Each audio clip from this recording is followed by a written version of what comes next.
The galaxy was old. Older than most civilizations cared to remember. It had seen stars born and die, had watched empires rise from nothing and collapse back into dust, and had kept spinning through all of it without pause or care. In 30,000 years, a lot could happen. Species could evolve. New powers could climb to the top. Old ones could fall and be forgotten. Humanity was one of the forgotten ones. No one talked about them much anymore. There were no statues, no memorials, no great halls of remembrance built in their honor.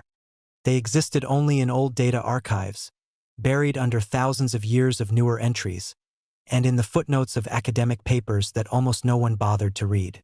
The humans were a small and unremarkable entry in the galactic record, a primitive species from a single star system who had barely managed to reach their own neighboring planets before vanishing completely. No final war, no great plague, no last message sent into the void. They simply stopped existing as far as the rest of the galaxy was concerned, and the galaxy had moved on without looking back. The Valkyrie consensus was the oldest of the three great powers now. They were tall, gray-skinned beings with large dark eyes and 4 arms that moved with quiet precision. They had been traveling between stars long before humanity had learned to write. Their civilization was built on logic, data, and careful measurement. They did not believe in things they could not prove. They did not waste time on legends or old ghost stories. And they certainly did not believe in the dead coming back to life. The Mune Collective was the second great power. They were smaller than the Valkyrie, stocky and pale, with wide flat faces and voices like low drums. They were traders and builders, famous for their massive fleets and their ability to organize resources across hundreds of star systems. They were practical above everything else. What could not be bought, sold, or turned into profit did not interest them. And dead species were not profitable. The Asari theocracy was the third. They were long-limbed and golden-skinned, with eyes that caught light in strange ways and voices that seemed to carry more than just words. They were spiritual, deeply so, and their entire civilization was built around a belief in something greater than the physical universe. Their priests were respected and feared in equal measure. They kept old texts that the other civilizations called mythology, and they believed in things that could not be measured. These three powers shared the galaxy in something close to peace, though it was the kind of peace that came from knowing the cost of war. They had their disagreements, their border conflicts, their political arguments that dragged on for decades. But open war had not happened in 800 years, and no one wanted to be the one to start it again. Life went on. Ships moved between stars. Data was exchanged. Trade was conducted. The galaxy spun. And somewhere in the dark, beyond the edge of everything charted and known, something old began to move. The outer veil was not a place where sensible people went. It was a region at the very edge of the galaxy, past the last clusters of stars, where space became thin and cold and strange. The nebulae out there were dead things, old clouds of gas that had never formed stars and never would. The light was different in the outer veil. It came from far away and arrived faint and tired, as if the journey had taken something out of it. Navigation was unreliable. Sensors gave odd readings. Ships that ventured too far out sometimes came back with instruments that made no sense, logging data that the scientists back home would scratch their heads over for years. The Valkyrie sent survey vessels out there sometimes, not because they expected to find anything, but because their nature demanded that they map and measure everything, even the things that seemed not worth mapping or measuring. It was a matter of principle. The survey vessel was called the Measured Step. It was not a large ship, carrying a crew of 12, all of them scientists and data officers. Its job was simple: travel into the outer regions, collect readings from a series of pre-mapped coordinates, and return home with the data. It was boring work. The kind of work that junior crew members got assigned to when their supervisors wanted to keep them busy without giving them anything important to do. The captain was a veteran named Voskaren, patient and experienced, and very much looking forward to retiring once this tour was finished. The science officers went about their routines without excitement. The data rolled in: gas densities, radiation levels, gravitational readings, the usual nothing. Everything was normal. And then, on the 4th week of the survey run, the sensors picked up something that was not normal at all. It appeared on the long-range screen as a simple contact marker.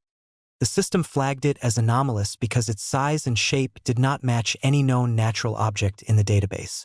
It was not a rock. It was not a gas cloud. It was not a dead star or a piece of scattered debris from some ancient collision. It was a ship. Voskaren stared at the contact for a long time before she said anything. Then she called her senior science officer to the bridge and pointed at the screen without speaking. The science officer looked at it. He leaned closer. He ran the analysis twice. Then he straightened up and said very quietly that the contact appeared to be a vessel of artificial construction, approximately 4 kilometers in length, moving under what seemed to be active propulsion. 4 kilometers. That was not a small ship. That was enormous by most standards. Voskaren ordered the measured step to reduce speed and hold position. She then ordered a full sensor sweep of the contact. The results came back over the next hour, and with each new piece of data, the atmosphere on the bridge grew a little more tense and a little more quiet. The ship's hull was made of materials that the Valkyrie database did not recognize. Not completely, anyway. Some elements matched known metals and alloys, but the specific combination, the specific layering and treatment, nothing in the archive came close to a match. The design language of the hull, the arrangement of its sections, the geometry of its engine ports, all of it pointed to an origin that was deeply, disturbingly old. The database's best match was flagged as low confidence, but it was there, hull design consistent with records from the early galactic exploration era, approximately 30,000 years prior.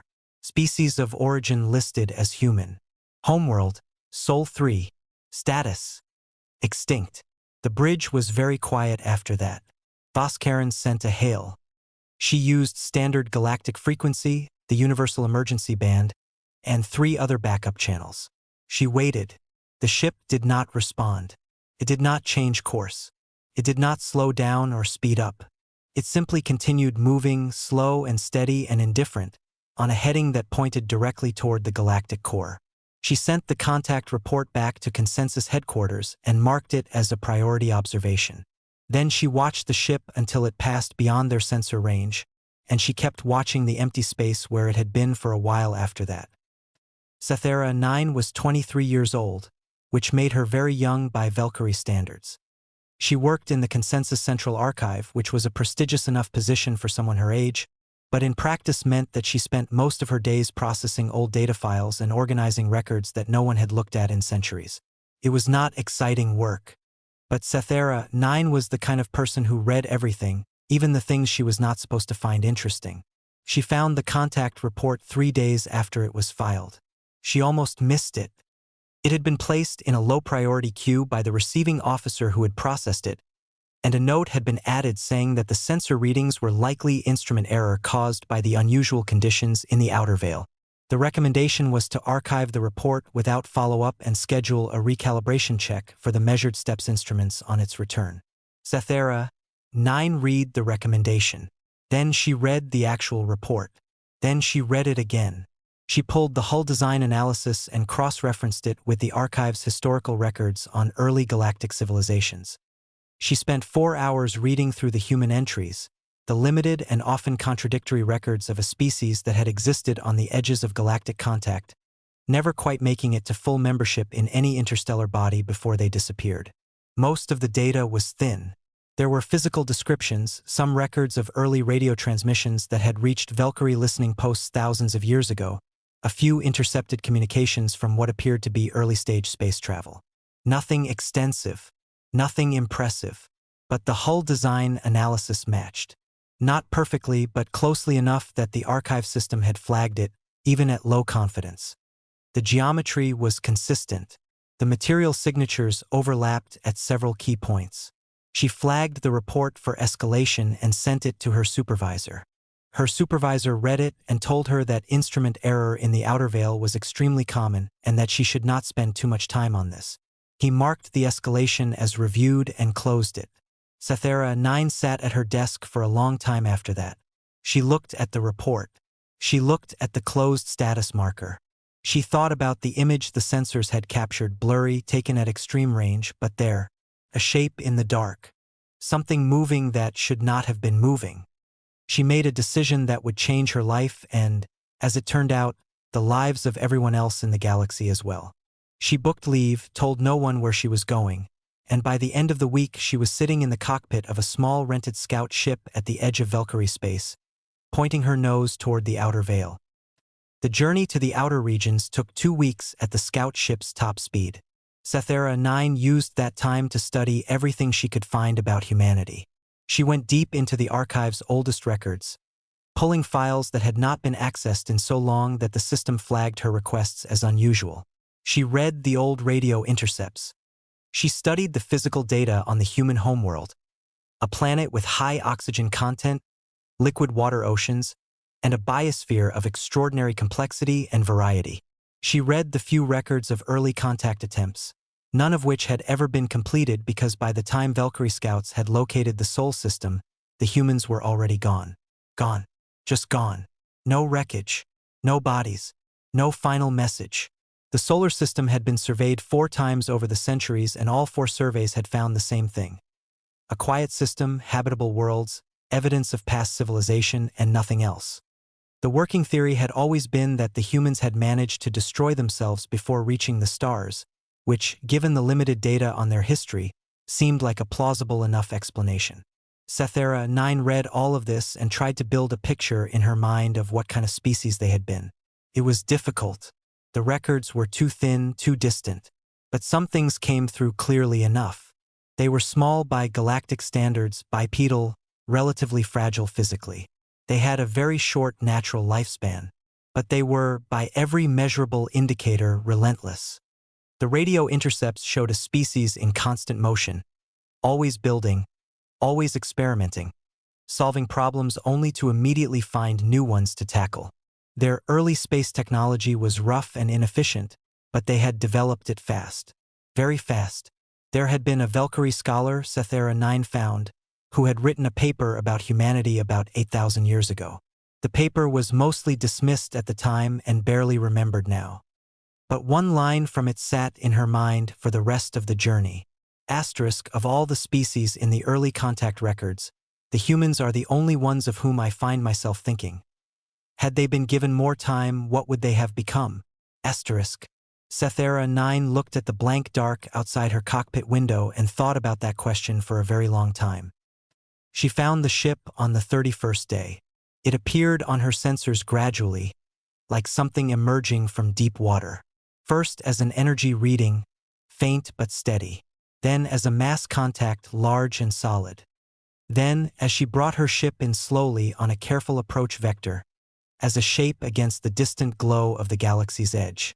It was bigger than she had expected, even having read the survey report. For kilometers of ship, maybe more. She could not be certain because sections of it seemed to have been added at different times, the hull patched and extended and modified in ways that spoke of long years of maintenance and repair. The original design was still visible in the basic structure, the skeletal shape of a vessel built for deep exploration, long and narrow with wide engine housings at the rear. But so much had been added to it, so much had been changed, that it was like looking at a building that had started as one thing and had been rebuilt around itself many times over. The hull was dark in most places. Whatever coating had once covered it was long gone, replaced by the natural discoloration of metal that had been in hard space for an impossible amount of time. But there were lights. Not many, but they were there, warm, amber-colored, visible through the seams of certain hull sections and through what appeared to be observation windows spaced along the ship's middle section. Sethera 9 stopped her ship at a distance of 2 kilometers and sat looking at it. It was real. It was actually there. She had half convinced herself during the 2-week journey that she was chasing a sensor ghost, that she would arrive in the outer veil and find nothing and have to go home feeling foolish. But it was there. She checked the hull markings with her scanner. They matched the design language in the archive record. Old script, the kind of lettering style that the human radio intercepts had also used. She could not read it, the archive did not have a full translation index for human script, but the scanner matched several letter shapes to known samples and returned a partial reading. USCS Enduring Resolve. She said the words out loud in her own language, translating the sounds as best she could. They meant something close to that which continues to hold on. She sat with that for a moment. Then she reached for the communications panel and opened a hail on the standard frequency. "This is Scout Vessel Narrow Path, Valkyrie registration, to the unidentified vessel. Please respond." She waited. 30 seconds passed. A minute. The ship continued on its course, unchanged. She tried again. She tried different frequencies. She tried the universal emergency band. She tried a simple mathematical sequence, the kind of first contact protocol that was taught to all galactic travelers as a baseline for reaching unknown intelligences. Nothing. She was about to try again when the communication panel lit up with an incoming signal. The voice that came through was calm and clear. It spoke in perfect Valkyrie with an accent that Sethera 9 could not place, something almost musical in the way it shaped the words. "Scout Vessel Narrow Path. We detected your approach 14 hours ago. We have been listening to your hails. I apologize for the delay. I wanted to be certain of your intentions before making contact." Sethera 9's hands were very still on the console. She kept her voice steady. "Who am I speaking with?" "My name is Marin," said the voice. "I am the primary artificial intelligence of the USCS Enduring Resolve. I have been active and operational for 30,216 years. You are the first non-human contact I have had in that time." A pause. "I have a great deal to tell you," Marin said. "If you are willing to listen." Sethera 9 looked at the great dark shape of the ship, at its amber lights warm against the cold of deep space, at the hull that had been repaired and rebuilt and repaired again across 30,000 years of silence. "Yes," she said, "I'm willing to listen," and she meant it with every part of herself. Outside the cockpit, the Enduring Resolve moved on through the dark, patient and steady, heading home. The first thing Sethera 9 noticed about Marin was that it never rushed. Most AI systems she had worked with in the Valkyrie consensus spoke quickly and efficiently, delivering information in tight, organized packets. They were built for speed and precision. Emotion and patience were not part of their design. They answered what was asked and stopped talking the moment the answer was complete. Marin was different. Marin spoke the way a very old person speaks. Someone who has lived long enough to understand that there is no real hurry, that the important things are better said carefully than fast. There was weight behind every word, as if each one had been considered before it was given. Sethera 9 sat in her scout ship for 2 hours just listening to Marin introduce itself. Not because the introduction was long, but because she kept asking more questions, and Marin kept answering them with the kind of quiet, steady detail that made her want to ask more. Eventually, Marin asked if she would like to come aboard. She said yes before she had fully thought about what that meant. The docking process was unlike anything Sethera 9 had experienced before. The Enduring Resolve did not have a standard docking port in the modern configuration. The connection systems used by current galactic vessels had not existed when the ship was built.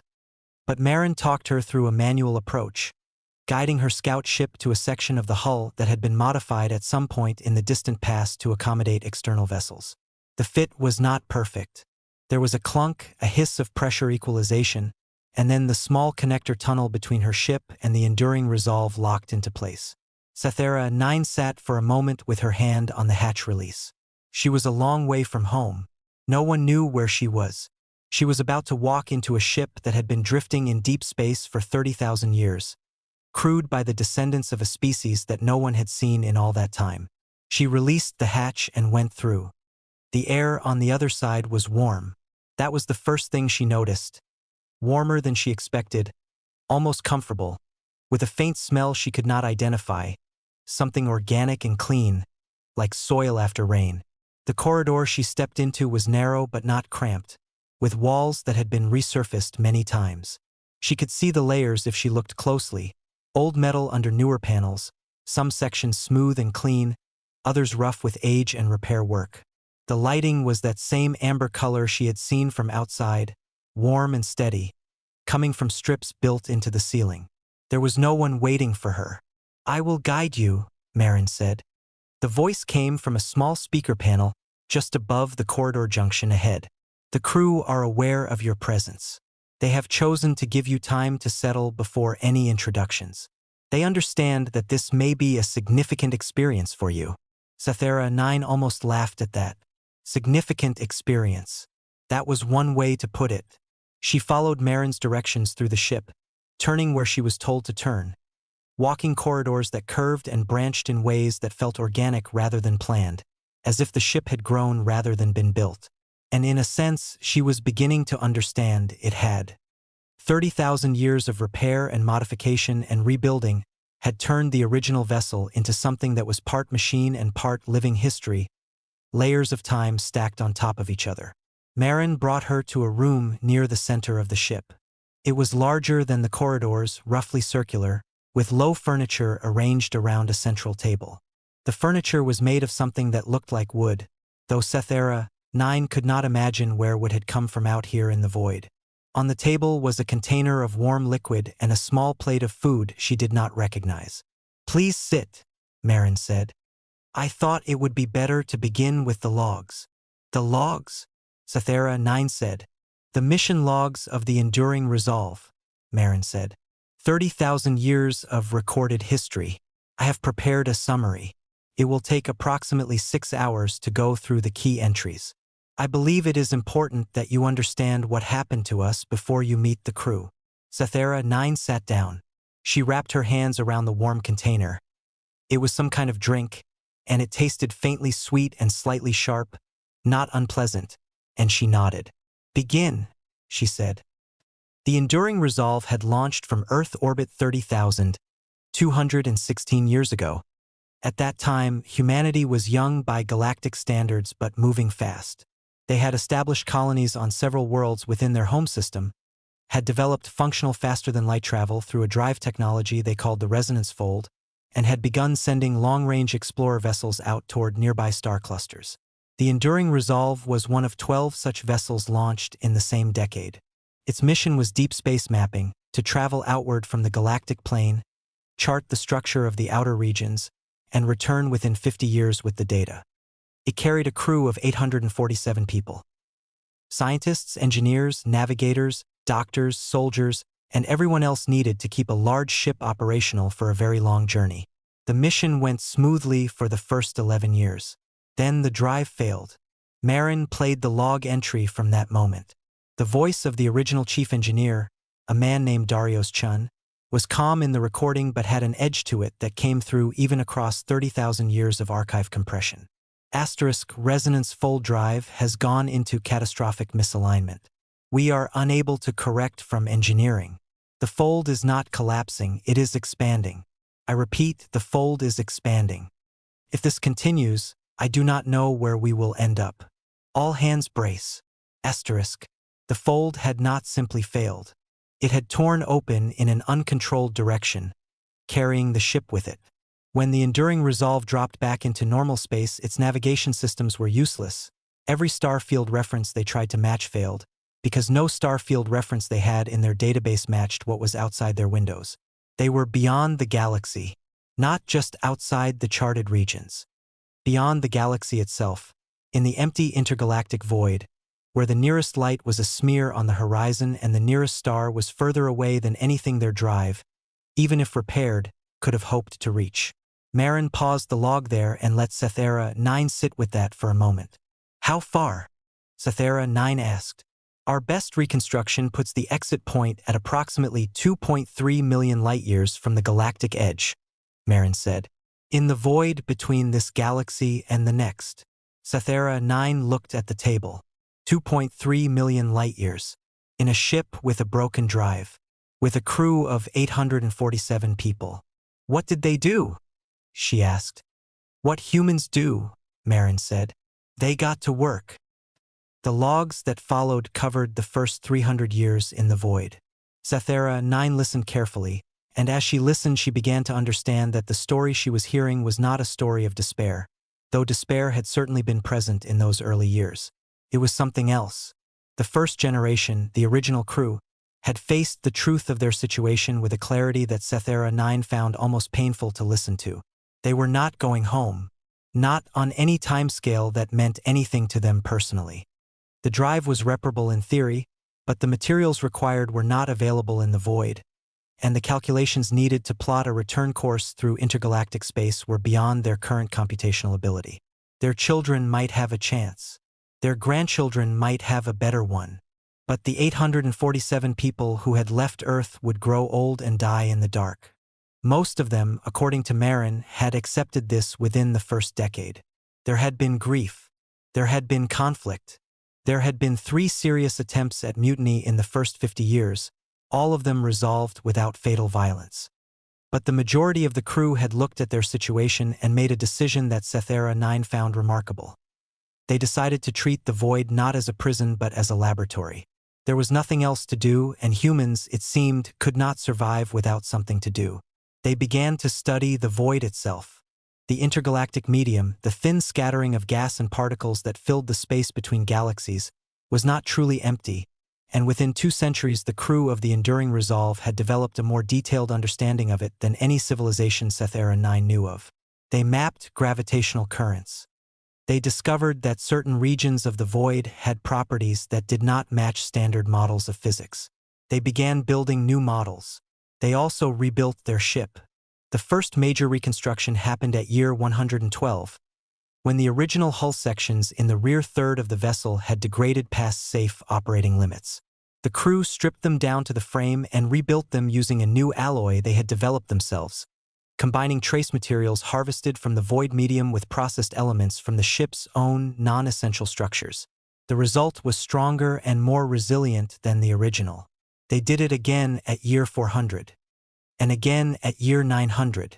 The ship you are currently sitting in, Marin said, shares approximately 11% of its physical material with the original Enduring Resolve.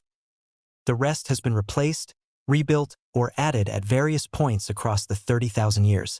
I am aware that this raises philosophical questions about identity and continuity.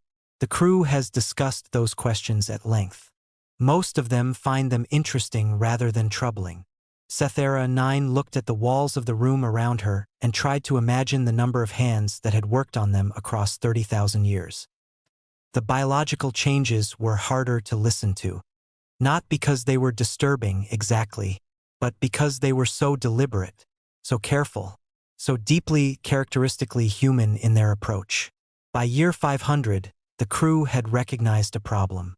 The void was not a healthy environment for human biology over the long term. Certain radiation types present in the intergalactic medium caused cellular damage that accumulated slowly across generations. Cognitive function showed measurable decline in populations exposed to the low-stimulation environment of the void. Not dramatic decline, but enough to matter over centuries. And the simple physical demands of maintaining a large ship in complete isolation, with no supply lines and no outside support, were putting pressure on the crew's bodies in ways that standard medicine could only partly address. So they fixed it. Over the next 2,000 years, through a process that was entirely consensual and carefully managed across every generation, the crew of the Enduring Resolve modified themselves. They did not do it recklessly. Every change was studied, debated, tested where possible, and agreed upon by the community before it was implemented. Changes that proved harmful were reversed or corrected in the following generation. Changes that worked were kept. Marin played several log entries from this period. Sethera 9 listened to scientists and community leaders and ordinary crew members debate the ethics and the biology in terms that were sometimes beyond her, but whose seriousness was always clear. These were not people acting in desperation. They were people making thoughtful choices about their own future. The results across 30,000 years were significant. The humans aboard the Enduring Resolve were not the same biological creatures who had left Earth. They were longer-lived, much longer, though Marin would not give specific numbers yet. They were more physically resilient. Their cognition had been modified in ways that were difficult to summarize briefly, but Marin described it as an increase in the capacity for long-term patience and parallel processing, combined with no reduction in the emotional and creative functions that the crew had been careful to protect. They were afraid, Marin said, of becoming something that did not feel things anymore. Every generation made sure that was not the path they took. Sethera 9 set down the drink she had been holding. She had not noticed until now that her hands were not quite steady. The discovery of the return path came at year 29,411. By that point, the crew of the Enduring Resolve, now many generations removed from the original 847, had accumulated a body of scientific knowledge that had no parallel in the known galaxy. 30,000 years of uninterrupted research in one of the most unusual environments in the universe, conducted by minds that had been carefully shaped for exactly this kind of work. They had developed entirely new branches of physics. They had mapped the intergalactic void in more detail than any civilization had ever imagined doing. They had understood things about the structure of space and time that the best minds of the Valkyrie Consensus, the Mune Collective, and the Asari Theocracy had not yet come close to asking the right questions about. And they had found something. A pulsar at the very edge of the galactic boundary, a rapidly rotating neutron star whose emissions created a gravitational pattern in the surrounding space that, if approached at exactly the right angle and exactly the right velocity, would function as a natural slingshot. Not back to Earth. Not precisely, but into the galaxy, into the outer regions, into reach. The calculation had taken 60 years to complete and verify. Cythera 9 listened to the log entry from the day it was confirmed. The voice belonged to a woman named Commander Ilara Voss, who introduced herself as the 47th generation commander of the vessel. She read the final confirmation of the calculation to her crew, and when she finished reading there was a silence on the recording that lasted almost a full minute. Then the sound of 800 people, all of them crying. Not from sadness. From the other thing. The thing that comes after a very long wait. Cythera 9 realized somewhere in the middle of that minute of sound that she was crying too. She sat alone in the warm amberlit room of a 30,000-year-old ship in the middle of the dark, and she let the tears run down her face without trying to stop them, because some moments did not deserve to be held back from. The logs ended. Marin was quiet for a while. Cythera 9 wiped her face and sat straight in her chair. Outside, through the hull she could not see through, the galaxy was getting closer. She could feel, distantly, the slight vibration of the ship's engines. Rebuilt, redesigned, running on principles that no engineer in the known galaxy would have recognized, but running steadily and surely. "How many are there?" she asked. "On board." "How many crew?" 809, Marin said. "We have kept the population stable across many generations. It is the number the ship can sustainably support. And they all know." Cythera 9 stopped. "Tried again. They were born on this ship. All of them. None of them have ever seen a planet." "That is correct. And they want to go back? To Earth? To a home none of them have ever seen?" There was a small pause before Marin answered. Not a processing pause. Cythera 9 had already learned that Marin did not have processing pauses. It was a considered pause.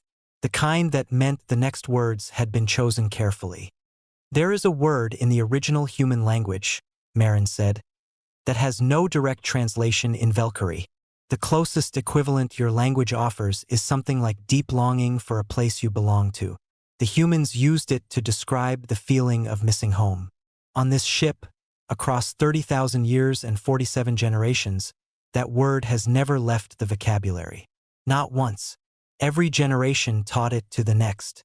Every child born on this ship learned it as one of the first words they ever knew." Cythera 9 looked at the room around her. At the wooden furniture made by hands she would never know. At the warm amber light that some engineer 1,000 years ago had decided to use because it was closer to sunlight than cold white. "What is the word?" she asked. Marin told her. Cythera 9 could not pronounce it properly, but she tried anyway. It came out soft and a little broken in her mouth, like something that did not quite fit the shape of her language. But she understood it. She understood it completely. Outside the ship, the galaxy grew slowly brighter as the enduring resolve pressed on through the dark, steady and patient and impossibly, stubbornly alive. The report could not be kept quiet forever. Cythera 9 had known that from the beginning. She had gone into the outer veil alone and without authorization, had made contact with an unknown vessel, and had been aboard that vessel for 11 days before anyone in the Valkyrie Consensus had thought to check where she was. When they did check, they found her personnel file, her access logs showing weeks of deep archive research into human records, and the automated location ping from her scout ship, sitting docked against the hull of something enormous that was moving steadily toward the galactic core. The Consensus response was not subtle. Within 48 hours of locating her, Sethera 9 received a direct communication from the office of Senior Director Vosmarin, one of the 12 most powerful individuals in the entire Valkyrie government. The message was formally worded and very short.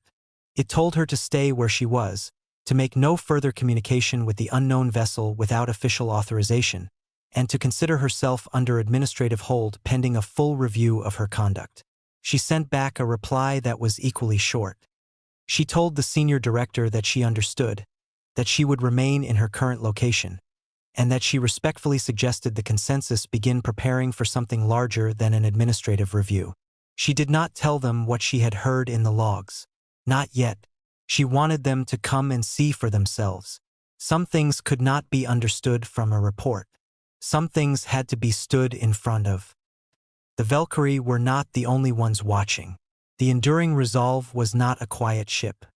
30,000 years of continuous operation meant that it produced a broad spectrum of emissions, engine output, heat signature, low-frequency communications between its internal systems, the occasional burst of what Marin described as ongoing research transmissions. Any long-range sensor network worth its design would pick up a vessel that size once it crossed into the outer regions of the galaxy. 3 networks did. The Valkyrie consensus had the most sensitive instruments and responded first, which was how Sethera 9 had ended up where she was. But within 2 weeks of her boarding the Enduring Resolve, the Mune Collective and the Asari Theocracy had both independently confirmed the contact and filed their own internal reports.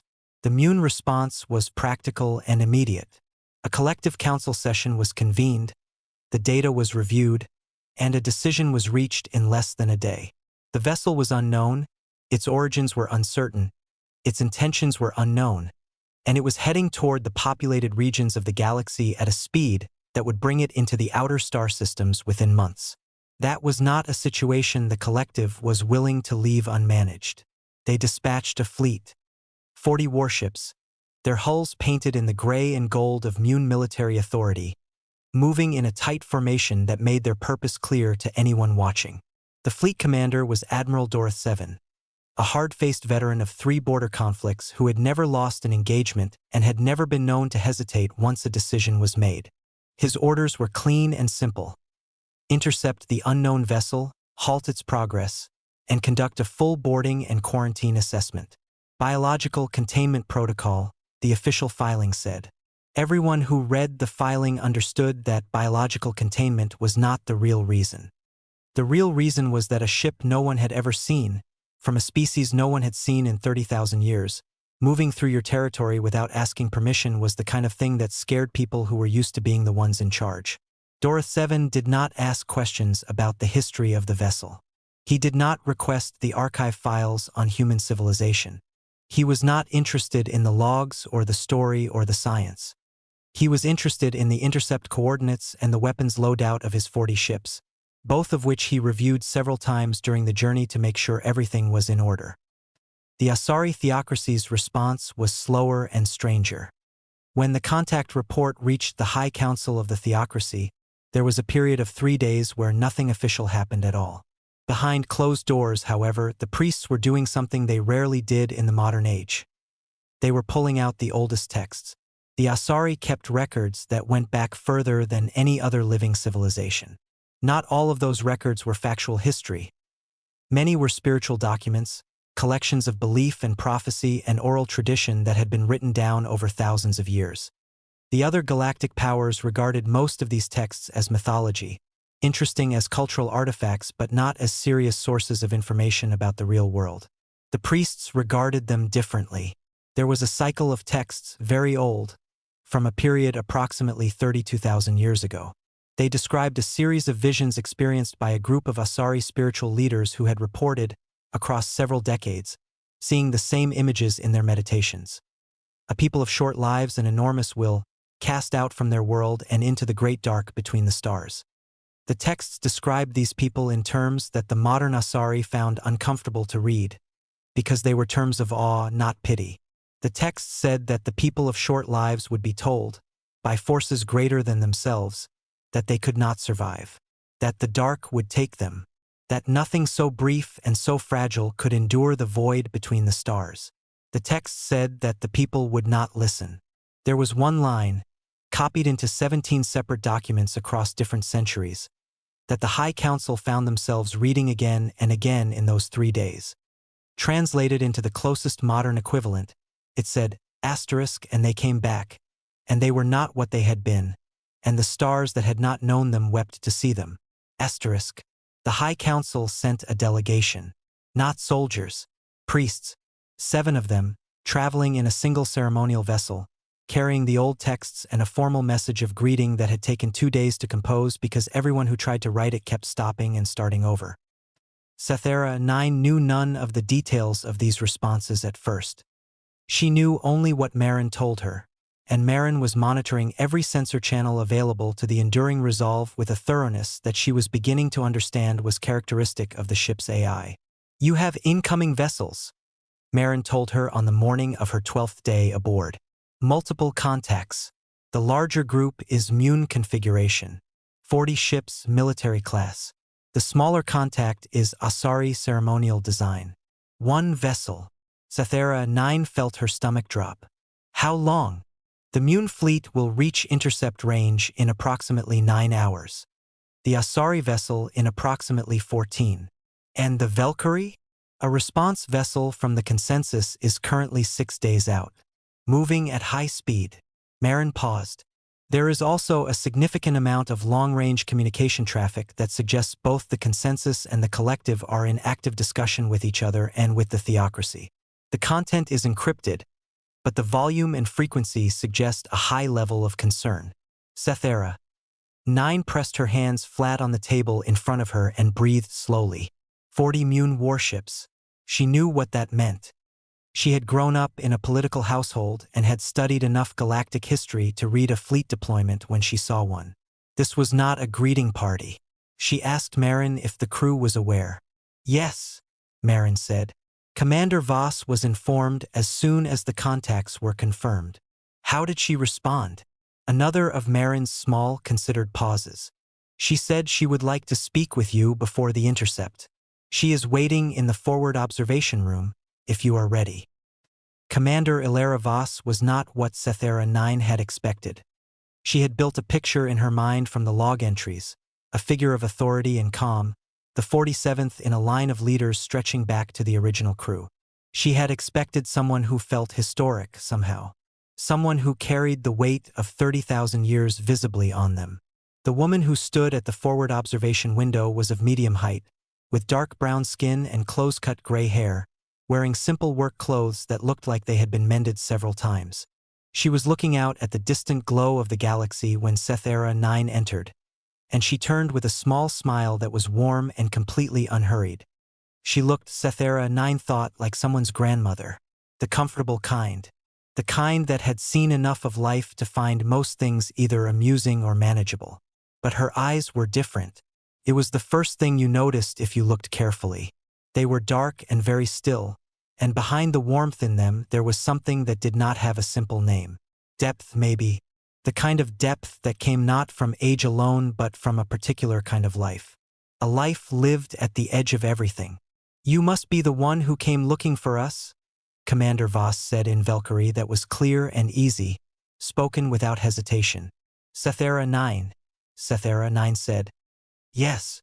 Good instincts," Voss said simply. She turned back to the window. "Marin tells me we have company coming. 40 Mune warships," Sethera 9 said. "I think you should know. The Mune military does not deploy 40 ships for a welcoming ceremony." "No," Voss agreed. "It doesn't." She was quiet for a moment, studying the stars. "We've been watching their approach. Marin has run their vessel configurations against the technical databases we've built up over the years. We have a fairly complete picture of their weapons systems." Sethera 9 looked at her. "You've been building databases on current galactic civilizations?" "We've been listening to transmissions from the galaxy for about 800 years, Voss said, with the same easy tone she might have used to discuss the weather. "Long-range, fragmentary, but enough to build a working picture over time. We know the major powers. We know the general political structure. We know enough." She paused. "We wanted to understand what we were coming back to. 800 years of listening." Sethera 9 filed that away and kept her expression neutral. "What are you going to do?" she asked. "When the Mune fleet arrives." Commander Voss turned from the window. The small smile was still there, but it had changed slightly. It was quieter now, more serious. "Talk to them," she said. "That is always the first choice." She looked at Sethera 9 steadily. "We did not come 30,000 years through the void to start a war on the doorstep. That is not who we are." The Mune fleet arrived in 8 hours and 40 minutes, slightly ahead of Marin's estimate. They came in fast and pulled into a blocking formation directly ahead of the Enduring Resolve's course line. A classic intercept spread, the kind designed to make absolutely clear that the vessel ahead had two options: stop or go through them. 40 ships, all of them larger than Sethera 9's scout vessel. Their weapons arrays visible and active, their running lights set to the red configuration that in Mune military protocol meant, "We are prepared to use force." Admiral Dorith 7 did not waste time on pleasantries. His transmission came through on the open hailing frequency, loud and flat and official.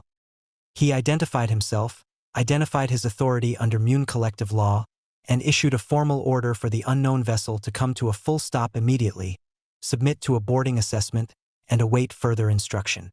He gave a deadline of 30 minutes. He did not say what would happen at the 31-minute mark, but 40 warships in blocking formation said it clearly enough. Sethera 9 stood in the communications room of the Enduring Resolve and watched Commander Voss listen to the transmission. Voss's face did not change during it. She listened to the whole thing without moving, and when it was finished she stood quietly for a moment, and then she did something Sethera 9 had not expected. She looked at Sethera 9 and asked, calmly, if the Mune Admiral's rank insignia meant he was the senior officer of the fleet or the senior officer of the entire Mune military branch. Sethera 9 blinked. "Fleet Commander," she said. "Not branch." Voss nodded as if this confirmed something. Then she stepped to the communications panel herself, stood straight, and opened the return channel. Her voice was unhurried, pleasant even, the kind of voice that belonged to someone who had spent a long time practicing the art of speaking without giving away more than they chose to give. "Admiral Dorith 7, she said. "My name is Commander Ilara Voss of the USCS Enduring Resolve. We are happy to speak with you. Before we discuss your request, I want to make sure we are starting from an accurate shared understanding. Marin, please transmit the file." Sethera 9 looked at Marin's console in confusion. She had not known about any file. Across the channel, there was a brief silence as the Mune fleet systems received whatever Marin had sent. Then a longer silence. Then the sound of several people on the other end speaking in low, urgent tones that were just barely caught by the open channel before someone muted it from that side. Commander Voss waited. The channel reopened after 4 minutes. "What is this?" Admiral Dorith 7's voice was still flat, but something had shifted in it.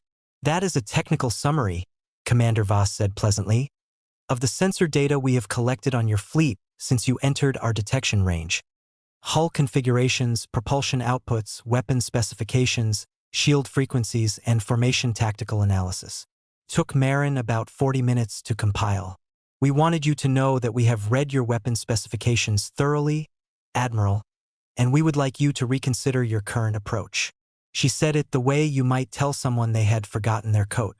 Gently, without drama, as a simple and helpful observation. The silence from the Mune fleet lasted a very long time.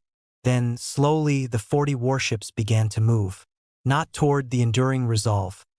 Sideways, opening the course line, clearing the path. Admiral Dorith 7's next transmission was noticeably shorter and noticeably quieter than his first. He requested a formal communication session at the earliest convenience. He did not mention the boarding order again. Sethera 9 stood very still and watched the Mune fleet part around the Enduring Resolve like water around a stone, and she felt something move through her chest that was equal parts amazement and a very specific kind of relief. The Asari vessel arrived 6 hours later. It did not form a blocking pattern.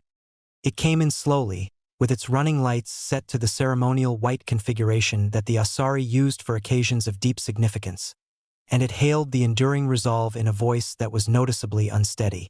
The lead priest identified herself as First Voice Saranili. She said that the theocracy had sent her with a message. She read it in full on the open channel, and her voice shook only slightly during the reading. The message said that the Asari kept old texts, and that those texts had spoken of a people who would be lost and would come back changed. It said that the theocracy had not been certain for a very long time whether those texts described something real or something imagined. It said that the arrival of the enduring resolve had answered that question, and that the theocracy considered itself to owe the people of this ship a significant debt for what had been said to their ancestors in a time long past. It ended by asking, simply and with no political weight attached, if the crew of the enduring resolve would accept a greeting. Commander Voss listened to the message in full.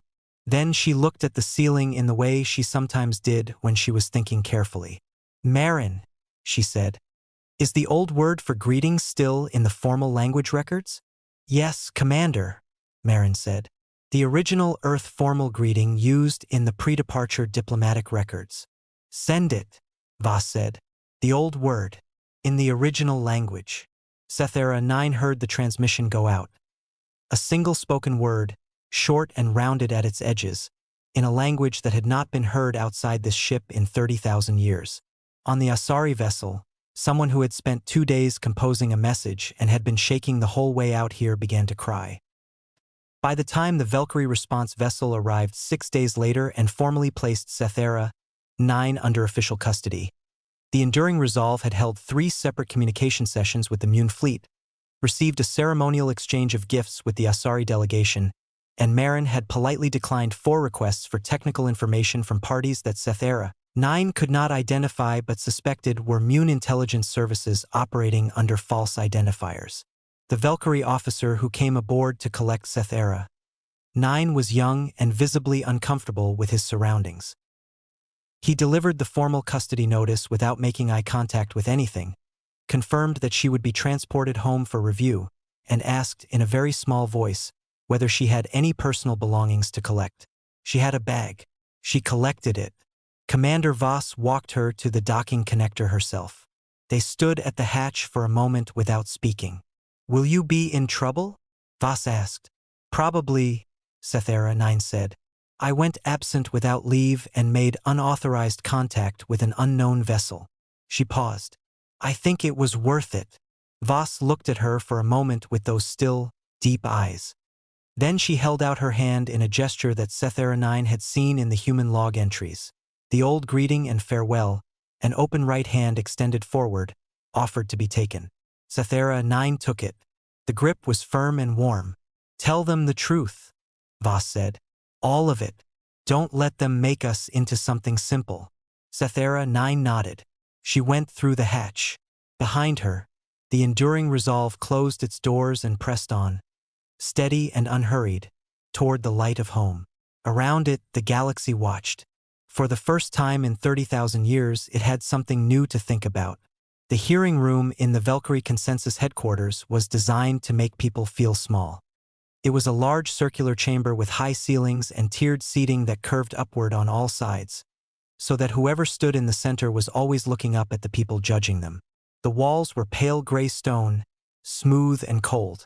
The lighting was sharp and white. There were no windows. It was a room built entirely for the purpose of making things official and uncomfortable, and it was very good at its job. Sethera 9 stood in the center of it and did not feel small. She had spent 11 days aboard the Enduring Resolve. After that, it was difficult to feel small anywhere. The review panel was made up of 7 senior officials, all of them considerably older than her, all of them looking at her with the specific expression that authority figures use when they are trying to decide whether someone has been foolish or dangerous or both. Senior Director Vosmarin sat at the center of the panel, his 4 arms folded in a way that communicated disapproval across every cultural boundary Sethera 9 knew of. He asked her to explain herself.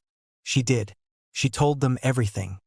She started from the contact report she had found in the low-priority queue, and she went all the way through to the moment she had stepped back through the docking connector with her bag in her hand.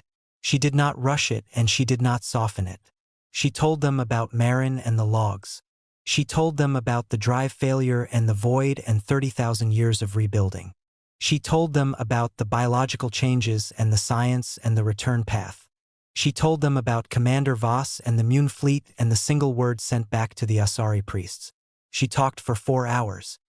By the end of it, the 7 officials were sitting very still, and the disapproving expression on Vosmarin's face had changed into something that had no clean name, something between professional concern and a feeling that the ground had moved slightly under his feet without warning. When she finished, the room was quiet for a long time. Then Vosmarin asked the question she had expected him to ask. What do they want? Sethera 9 had thought about how to answer this. She had thought about it for the entire 6-day journey back from the Outer Veil. I asked Commander Voss that, she said. She told me they want to go home. The senior director looked at her. That is not an answer. I know, Sethera 9 said. That is what I thought too at first. I spent 11 days trying to understand it, and I think it actually is the answer. But it took a long time before I believed that something could be that simple. Vosmarin unfolded his arms and folded them again in a different arrangement, which among Valkyrie meant deep uncertainty. He looked at his colleagues. They looked back at him. No one seemed to have anything helpful to add. The administrative charges against Sethera 9 were formally reduced to a written warning, which was the bureaucratic equivalent of admitting that punishing her further would have felt absurd under the circumstances. She was reassigned from the Central Archive to a newly created office with the temporary title of Human Contact Liaison, which meant that she was now officially the most knowledgeable person in the consensus on a subject that every other department was suddenly and urgently interested in. She went to work. The enduring resolve continued moving. It did not stop and it did not slow down, but it communicated openly and regularly with all 3 galactic powers, and Marin managed those communications with a patience and a skill that Sethera 9, watching from her new desk in the consensus, found herself admiring deeply. The galactic powers wanted information. They wanted to understand what was coming. They sent scientists and diplomats and intelligence analysts, and in one memorable case a Mune economist who seemed primarily concerned with calculating the potential trade value of whatever technology the humans had developed, which Marin politely declined to discuss. What they got, instead of technical briefings or political negotiations, were conversations.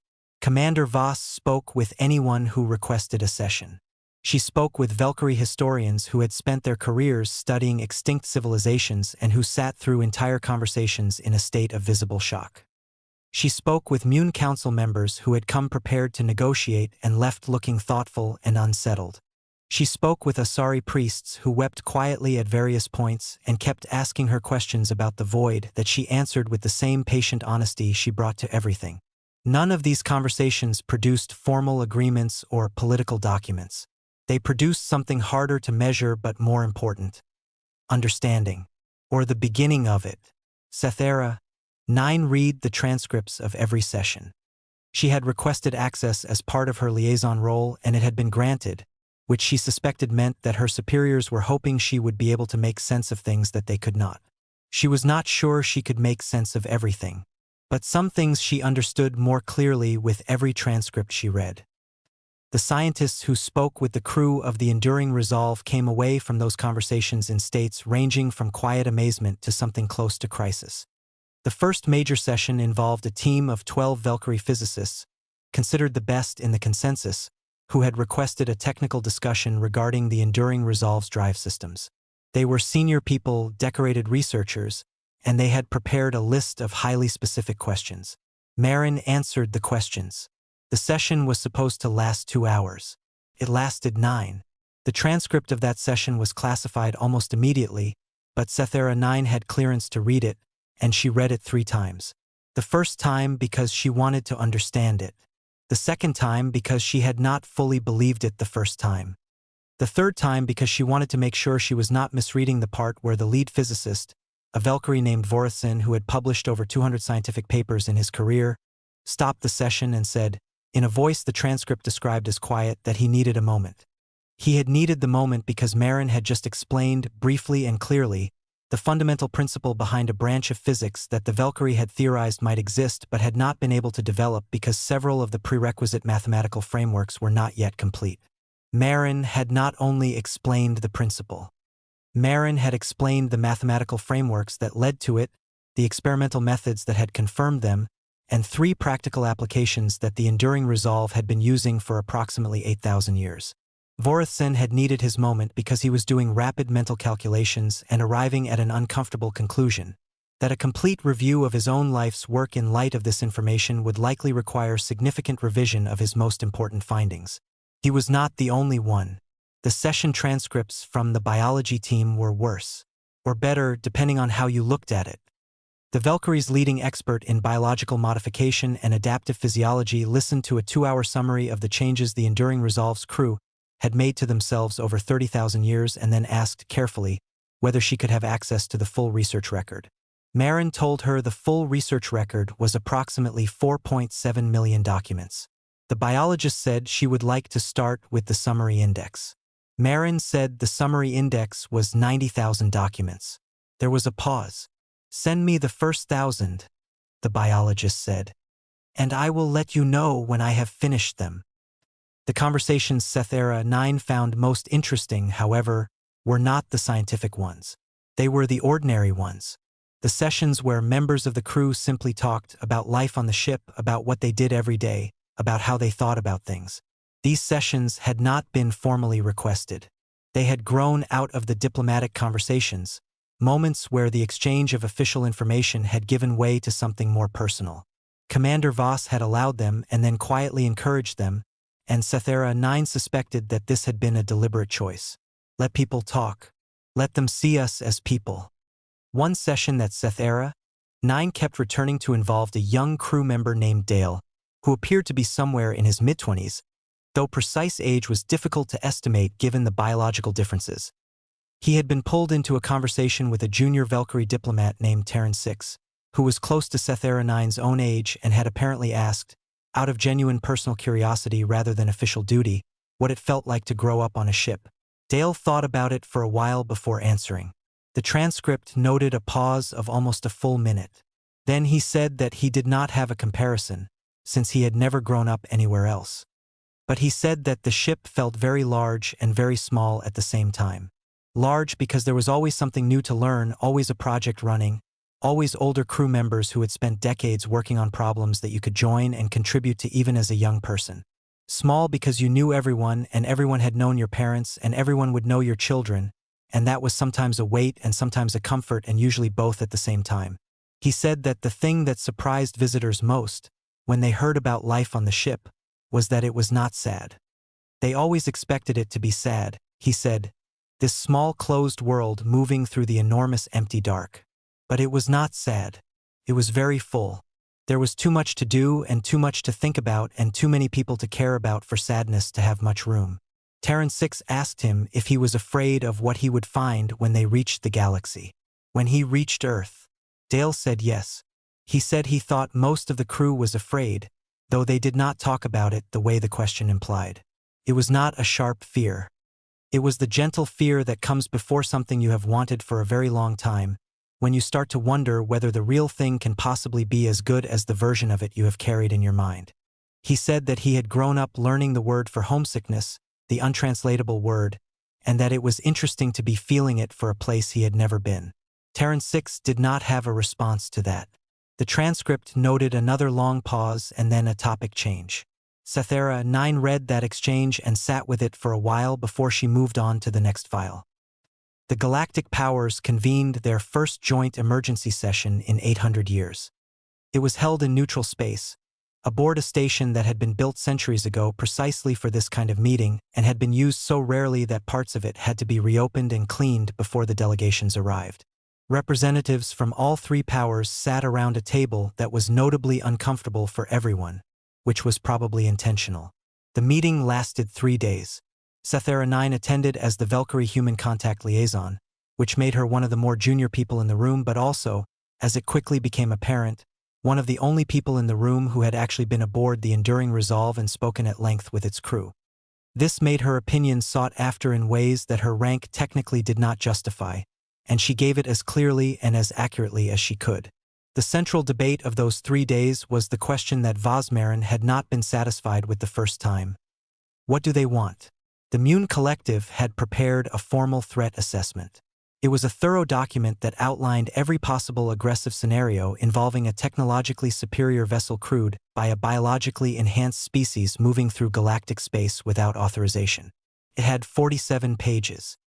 Sci-Fi read it and thought that every page demonstrated exactly how little its authors understood what they were dealing with. She said so, which caused a period of tension that took most of the second day to settle. What she tried to explain, and what she felt with increasing frustration was not landing with the weight it deserved, was that the threat assessment was built on a model of behavior that did not apply to the crew of the Enduring Resolve. It assumed that superior power led naturally to the desire for dominance, that a species capable of demonstrating strength would demonstrate it through force, that what a civilization built across 30,000 years of isolation would be used for. Conquest.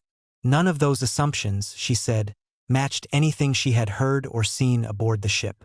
The Mune delegation asked how she could be certain. Superior capability could be hidden. Peaceful presentation could be a strategy. Sci-Fi looked at the Mune delegate and said, as patiently as she could, that if the Enduring Resolve had wanted to use its capability aggressively, it had had 40 Mune warships sitting in a blocking formation in front of it 9 days ago and had chosen to send a data file instead of a weapon. The Mune delegate had no good answer for that. On the third day, the Asari representative, a quiet elderly priest named Jiran IV, said something that shifted the tone of the room. He said that the other powers were spending a great deal of time trying to decide what the humans were going to do to the galaxy. He suggested they might benefit from spending some time considering what the galaxy had already done to the humans. He said this without accusation, in the mild tone of someone stating an obvious fact. But the room was quiet after it in a different way than it had been quiet before. Sci-Fi filed her own report to the consensus panel the evening of the third day. It was not a political document. She had been asked for one, but she wrote what she actually believed instead. She wrote that the crew of the Enduring Resolve had spent 30,000 years in conditions that would have broken most civilizations in a fraction of that time. She wrote that they had responded to those conditions not with despair or rage or the calcification of old trauma into aggression, but with work. Constant, dedicated, creative work. They had built things and rebuilt them and built them again. They had changed themselves carefully and thoughtfully. They had maintained a culture across 47 generations in a closed environment and had managed to keep it kind. She wrote that the galaxy's greatest concern should not be what the humans intended to do. The galaxy's greatest concern should be what it said about all of them, that their first response to the return of a lost people was 40 warships and a threat assessment. She sent the report and went to bed. She did not sleep well, but she slept.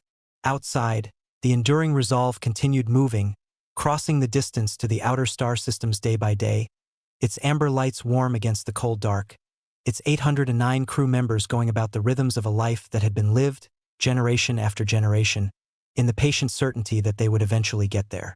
They were getting there, and in offices and chambers and meeting rooms across 3 great civilizations, the galaxy was slowly, reluctantly, and not always gracefully beginning to understand that it had not been ready for this, that it had forgotten something important, and that the something important was almost home.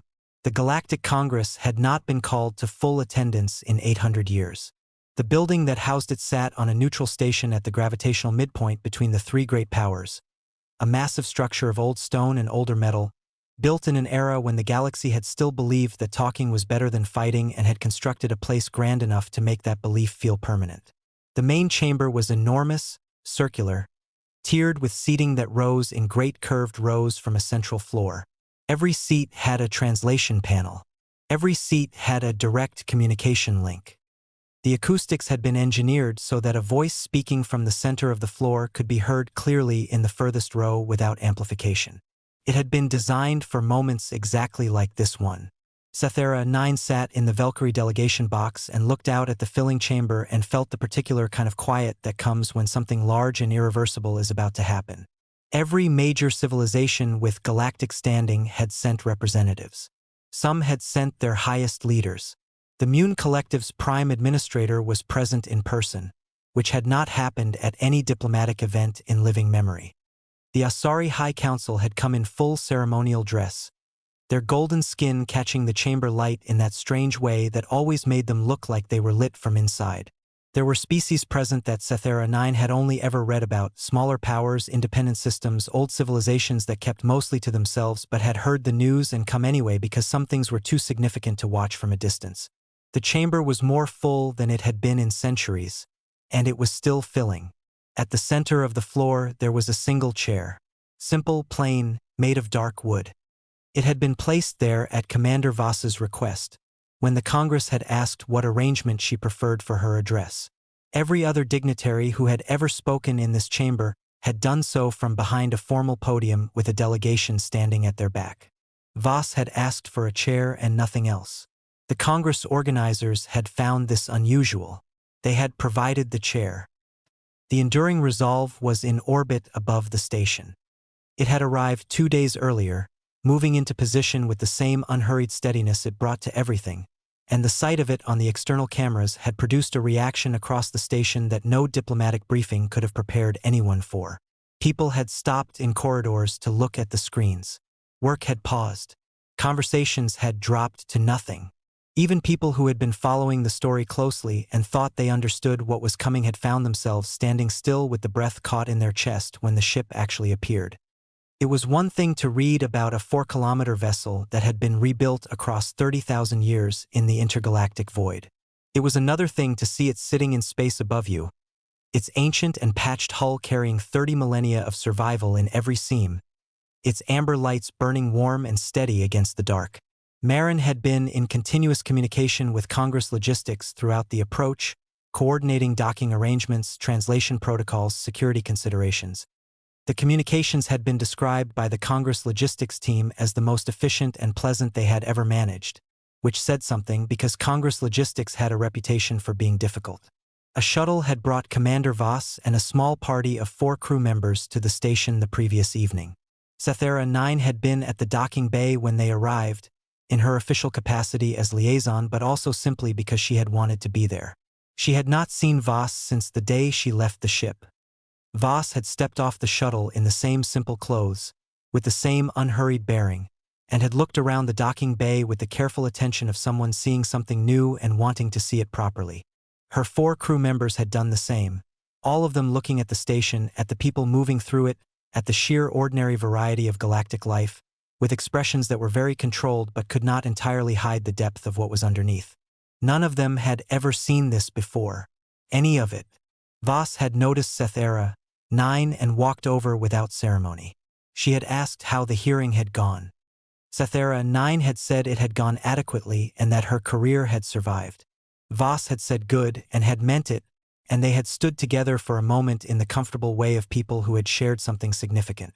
Then Voss had looked around the docking bay again, at the dozens of species moving through it, at the lights and the noise and the living, breathing reality of a galaxy that had been only signals and records for 800 years. "It's louder than I expected," she had said, quietly, to no one in particular. Sethera 9 had not had an answer for that, but she had understood it. The Congress session opened with formal proceedings that took an hour and a half and which most people in the chamber endured with polite patience while thinking about what came after. When the formal proceedings were complete, the Congress speaker, a senior Valkyrie administrator named Pulseven who had been organizing this event for 3 weeks and had not slept well in any of them, announced that the representative of the USCS Enduring Resolve would now address the full Congress. The chamber went very quiet. Commander Ilara Voss walked to the center of the floor alone. She sat down in the plain wooden chair. She looked up at the thousands of faces looking back at her from the tiered rows, every shape and color and configuration that galactic life had produced, all of them still, all of them watching, and she took a breath that was slow and very deliberate. She did not use notes. She did not speak from a prepared text. She spoke the way she did everything. Carefully, honestly, and without hurry. She said her name. She said the name of her ship. She said that she was the 47th commander of a vessel that had left Earth 30,000 years ago with 847 people aboard and a mission that was supposed to last 50 years. She paused there for a moment and let the numbers sit in the room. Then she told the story. Not the technical version, not the diplomatic version, but the plain human version, the one that started with a drive failure and a crew that woke up to find themselves further from home than any calculation could have prepared them for. She talked about the first generation, the people who had understood they were not going home and had chosen to keep going anyway. She talked about the rebuilding of the ship and the long years of research and the careful changes made to themselves across the generations. She talked about the children born in the void, the ones who had never seen a star up close, who had grown up learning a word for homesickness in a language that was not spoken anywhere else in the universe. She talked about the 60 years of calculation that had produced the return path. She described the moment the math had confirmed, and she described it simply, without drama, and the simplicity of it was what made people in the upper tiers of the chamber press their hands together or look away for a moment to collect themselves. She talked about the journey back. 800 years of listening to the galaxy from a distance, learning its languages and its politics and its history, preparing for a return that was still not certain even when they began the final approach. She talked about what they had found when they arrived. The Mune warships, the Asari priests, the Valkyrie archive clerk who had come looking for them in a rented scout ship because she had found a report in a low-priority queue and had not been willing to let it go. Cythera 9 looked at her hands in her lap when Voss said this. Around her in the delegation box, her colleagues were very still.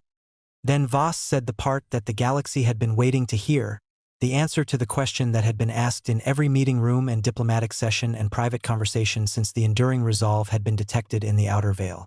She said that the crew of the Enduring Resolve had not come back to make demands. They had not come back to claim territory or demonstrate power or seek restitution for anything that had happened to their ancestors in the long silence. They had not come back to frighten anyone, though she understood that their arrival had frightened people and she did not hold that against them. They had come back because it was home, not the galaxy, not any political structure or civilization within it. Home in the oldest and most specific meaning of the word, the place your people came from, the ground your first ancestors had walked on, the star that had warmed the world where everything that you were had first begun. They wanted to go to Earth. They wanted to land. They wanted to feel the ground of a world beneath their feet, something none of them had ever done, something 47 generations had told their children they would one day do.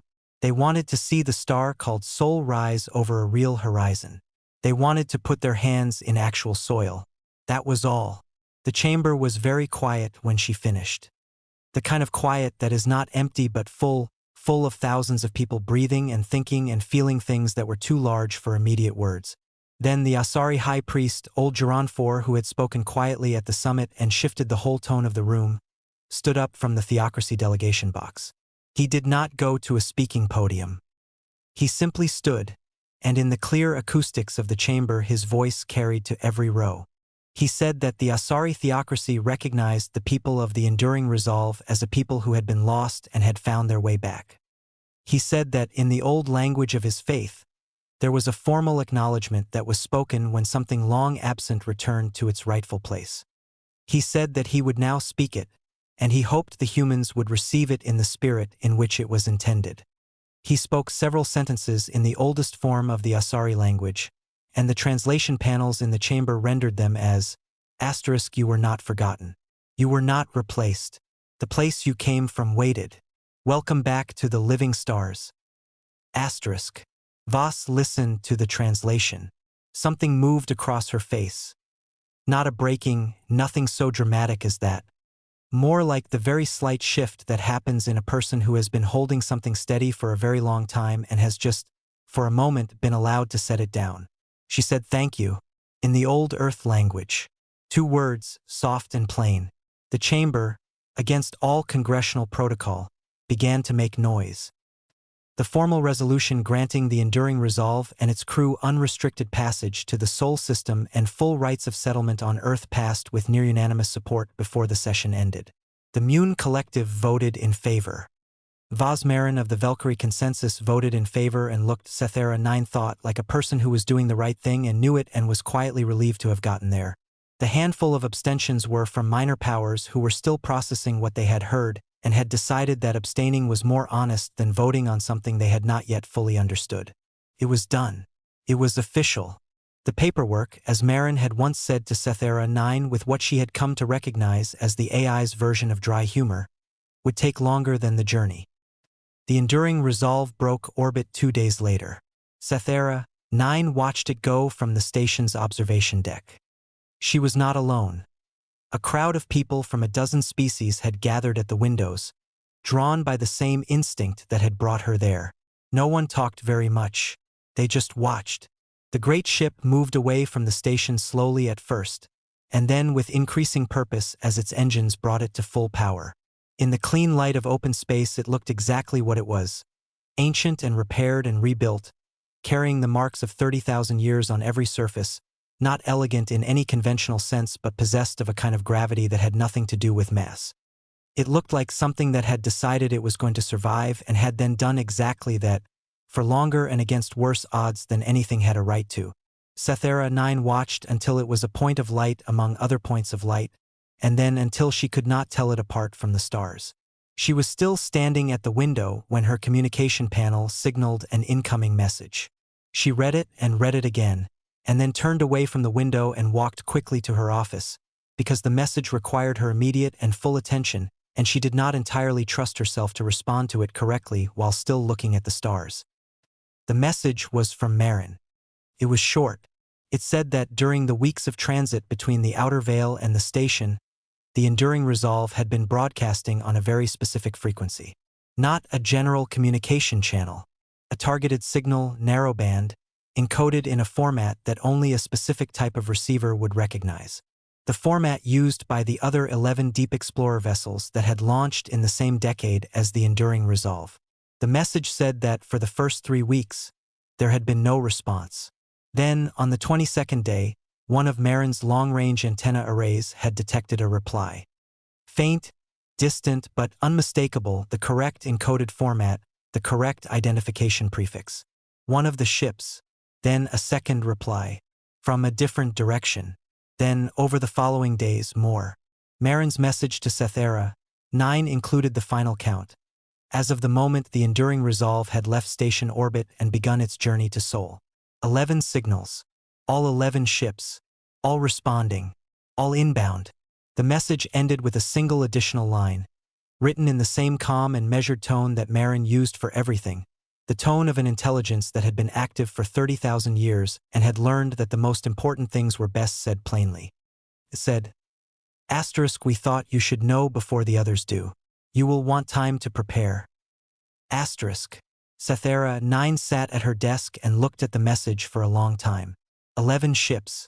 12, counting the enduring resolve.